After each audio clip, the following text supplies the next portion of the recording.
If I was on a private jet with Leonardo DiCaprio, first movie without a fucking doubt. Gilbert Grape. Do Arnie.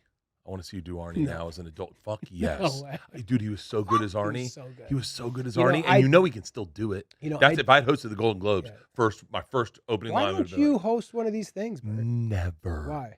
I'm fucking not that comic. I'm not that comic. Meaning what? Meaning like I talk about my life, and I think I'm better at talking about my life. I've actually thought in watching the Golden Globes how I would have approached it because I think hindsight's 20/20. Yeah. I would have. How do you think he did? I think he did great. I thought, yeah. Yeah. So I didn't see the show. I just saw backlash about him. Yeah. And I don't know the man.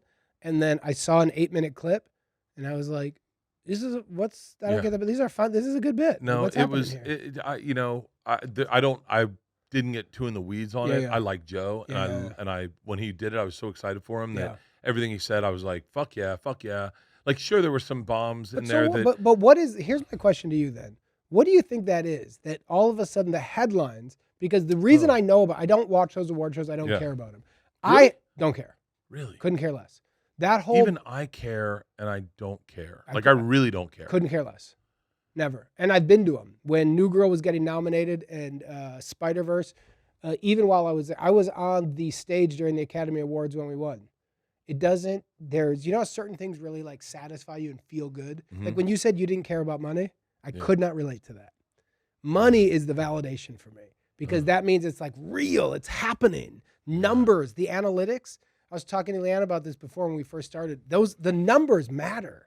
So for the podcast, we're here to help. When we started doing that, I was like, I don't know. Gareth was really pushing it. And I'm like, I don't want to do a fucking podcast. I didn't get it. He's like, you're going to not only like it, but it's going to work. You're going to see. When we started, those numbers, because I study the numbers of everything I do, are dwarfing numbers of big corporate stuff. Yeah. And I'm like, by the way, thank you for doing our show. Of course. But I'm like, how could these numbers, and at that time we didn't even have a studio. We're filming Zoom. Yeah. But I'm like, these numbers are beating the numbers of this show at these and that's when I started getting like, fucking exciting, man. Yeah. But the idea of an award show, you're paying a publicist, you're paying a stylist, you have to go to an event that is not fun to be at. Yeah.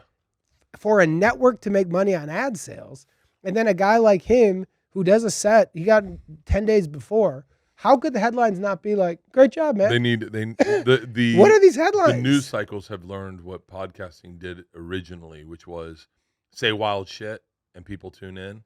And, how interesting. And so it doesn't pay to go, Joe Coy did just solid job. Did a solid job.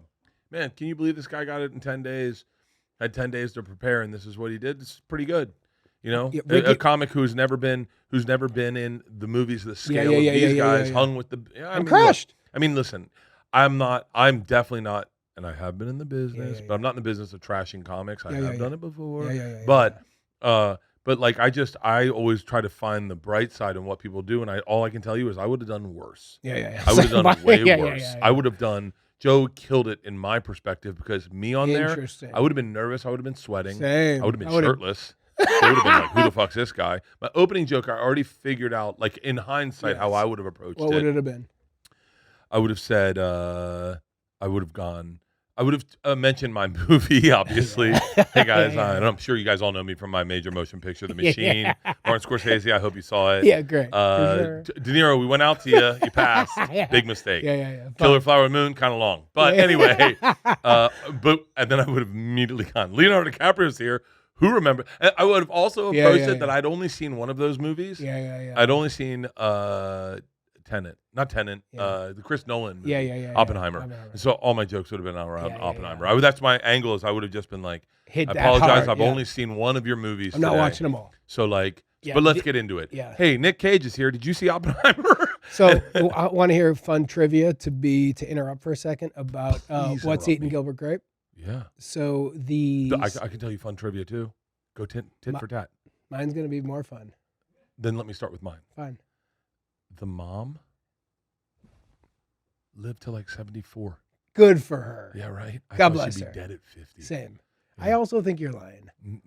Google that. Google that. I could be lying. I think that's a lie. I could. I'm not lying, but I think my memories are weird. I read stuff, and then Bert, I know how it makes me feel. Bert, you started this with sucking dick doesn't make you gay, and I would be a bottom. Her name was Bonnie Grape? No. Oh, no, that's her. Gay. What a fucking... Died in 2017 at the age of 69. 69, close enough. Maybe sucking dick doesn't make you gay, King. I read the fact, and I tell you the information of how the fact meant. Well, also, she lost 240 pounds in 2012. Oh, I didn't after a series of health issues in 2010 that nearly killed the goddamn woman. I didn't read her. I didn't read all of it. Bert and Tom and Bert. One goes topless while the other wears a shirt. Tom tells stories and Bert's the machine. There's not a chance in hell that they'll keep it clean. Here's what we call Two Bears, One Cave.